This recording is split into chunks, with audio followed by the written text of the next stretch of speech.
ये बात उन दिनों की है जब गौतम बुद्ध आत्मज्ञान की खोज में तपस्या कर रहे थे और उनके मन में विभिन्न प्रकार के प्रश्न उमड़ रहे थे।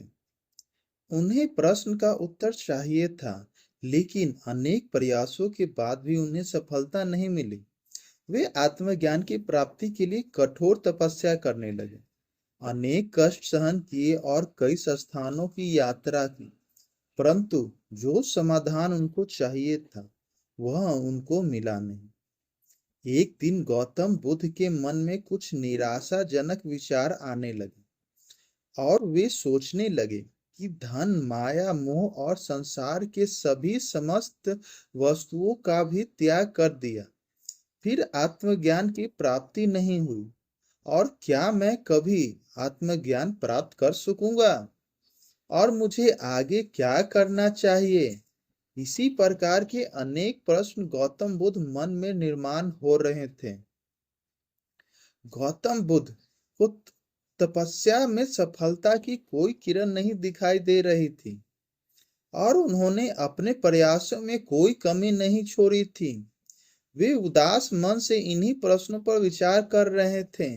तभी इसी दौरान उन्हें प्यास लगी और वे अपने आसन से उठकर जल पीने के लिए सरोवर के पास गए।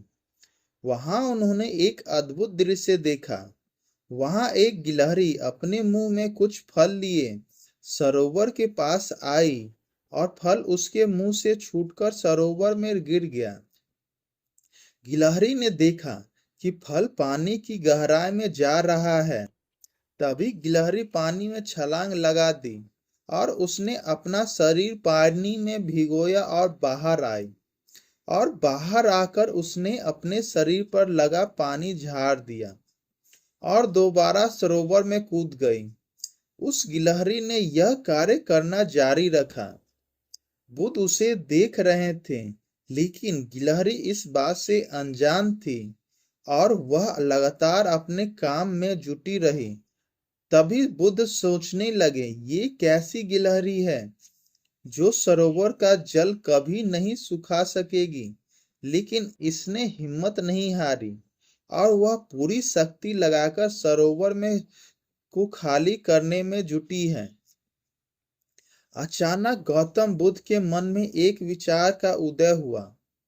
यह तो गिलहरी है, फिर भी यह अपने लक्ष्य को प्राप्त करने में जुटी हुई है, और मैं तो मनुष्य हूँ।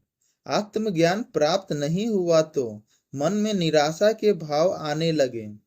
अब मैं पुनः तपस्या में जुट जाऊंगा। इस प्रकार गौतम बुद्ध ने गिलहरी से शिक्षा प्राप्त की और तपस्या में जुट गए। फिर एक दिन वो भी आया जिस दिन उन्हें आत्मज्ञान प्राप्त हुआ।